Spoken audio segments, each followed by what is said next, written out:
Buenos días, le visitamos de Cáritas de El Salvador y queremos saber qué significa para usted esta ayuda económica que está recibiendo.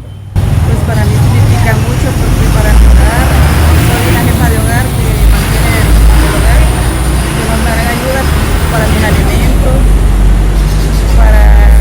tengo un pequeño negocio, voy a comprar víveres para mi negocio, maíz, y yo le agradezco mucho a Cáritas por la gran ayuda que nos da para mi hogar.